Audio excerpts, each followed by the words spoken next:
The Russian army is stuck in Donetsk and cannot advance. Important developments continue to unfold in Russia's invasion of Ukraine. It has been 296 days since the start of the occupation, and Ukraine's fierce resistance and fierce counterattacks continue. Russian forces are launching offensives to take Donetsk, but they are forced to retreat with heavy losses. Russian President Vladimir Putin's health had deteriorated due to the defeats in Ukraine. For these reasons, Putin, who cannot appear in public, also faces a great reaction from the public.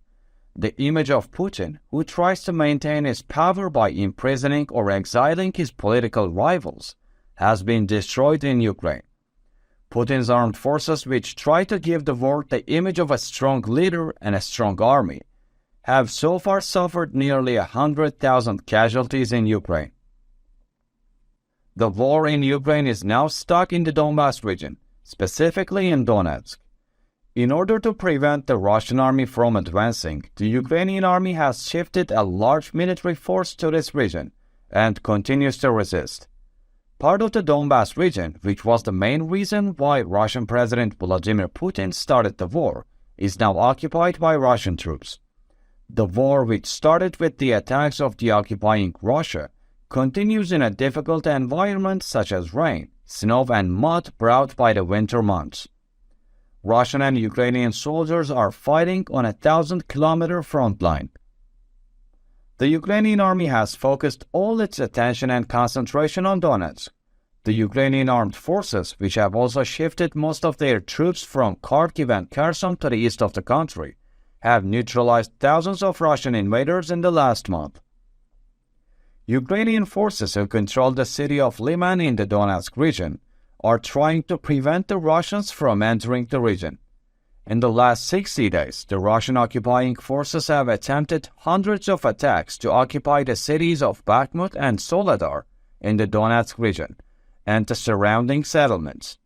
With the Ukrainian army's surprise raids, special operations and resistance, the Russian army could not make a strategic advance in the cities and towns in these regions. The ultimate goal of the Russian army is to seize the entire Donetsk region and dominate the entire Donbas. The city of Bakhmut is the most important settlement in Donetsk that the Russians are trying to capture because it will facilitate the Russian advance towards Kramatorsk, Slavyansk, Siversk and other cities. The Ukrainian army, which is aware of this, is waging a great struggle not to let the Russians pass. The Russians shot almost all the buildings in the city in order to seize these regions. However, despite this, the Ukrainian army has not abandoned the region. Long-range missiles are hitting Russian military points, while Russian convoys are being raided by Ukrainian Special Forces soldiers. According to intelligence from the Kremlin, the failure to take Donetsk and the lack of success in doing so is damaging Russian President Vladimir Putin's mental health.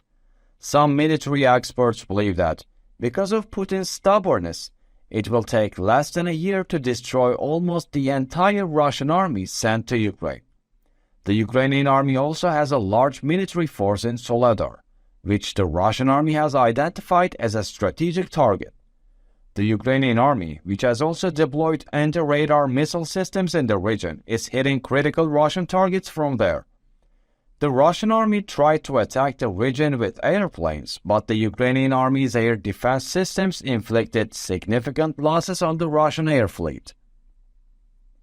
Due to the importance of the region, both the Russian and Ukrainian armies have brought a significant arsenal of artillery systems, tanks, and other heavy weapons. On the other hand, in Luhansk, Donetsk neighbor, the Ukrainian army is also attempting to attack. In the region, a large part of which is under Russian occupation, the Ukrainian army has been launching regular attacks to retake the occupied settlements.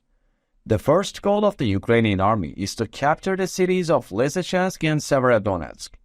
Making progress in this direction, Ukrainian forces liberated some villages and neighborhoods in the region from Russian occupiers. The liberation of Luhansk from Russian forces is likely to be one of the biggest devastations for Putin. If Luhansk is liberated again, the Russian army will no longer have an important center in Ukraine. According to all the data and indicators on the ground, the fate of the Russian army and Vladimir Putin will be decided in Donbass. On the other hand, there were casualties and injuries in the attacks of the Russian army across Ukraine. 2 people were killed and 7 people injured in the attacks of the occupying Russian forces bombarding the Kherson region. Yaroslav Yanushevich, the governor of Kherson region, reported that there were Russian attacks on Kherson on the morning of December 15th. Rockets and mortars were fired by the Russians at Borislav district of Kherson region. In the Russian attacks on Dnipropetrovsk region, 1 person was killed and 5 people were injured. Mykola Lukashuk, the head of the Dnipropetrovsk region, said that the infrastructure was also damaged due to the attacks. Russian occupying forces also targeted Kharkiv, Zaporizhia, Mykolaiv, Sumy regions, and 13 people were wounded in these attacks. According to Ukrainian President Volodymyr Zelensky, the war will not stop until Putin is defeated. In an interview with foreign media, Volodymyr Zelensky said that he is against the freezing of the Russian-Ukrainian war. Zelensky said that the Ukrainian army will not stop until it liberates all the territories occupied by Russia. Valery Zaluzhny, the chief of the General Staff of Ukraine, said that Russia is preparing for new troop deployments and new attacks in the new year. Valery Zaluzhny, chief of the General Staff of Ukraine, stated that the occupying Russians are preparing a new army of 200,000 people and will launch attacks to take the capital Kyiv again. On the other hand, fearing Ukrainian attacks, the Russian army is strengthening its coastline in Crimea. According to the Ukrainian Intelligence Directorate, Russia wants to prevent any attacks on its troops in Crimea. Ukraine's National Security Service has announced that 15 pro-Russian individuals have been sentenced to 15 years in prison for treason against the state. According to the Security Service of Ukraine, 15 people were tried and sentenced for carrying sniper bullets and grenades to the invading Russian army in the Russian-occupied settlements of Luhansk and Donetsk regions. DTEK, Ukraine's largest private energy company, announced that its plant was damaged by Russian shelling. Ukraine's private energy company DTEK said in a statement that one of its facilities was disconnected from the system due to Russian shelling. While there were no casualties in the attack, equipment was damaged and there were problems with heating due to the system shutdown. A package sent to Poland by Russian agents in Ukraine exploded.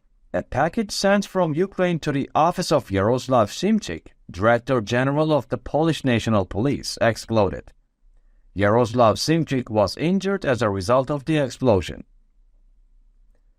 The United States Senate passed a defense bill that includes $800 million in aid to Ukraine. The United States Senate passed the National Defense Authorization Act for 2023, authorizing a record $858 billion in military spending, including an additional $800 million in security assistance for Ukraine. The European Union agreed on a new package of sanctions against Russia. European Union ambassadors have approved the 9th package of sanctions against Russia. The new sanctions package will take effect immediately.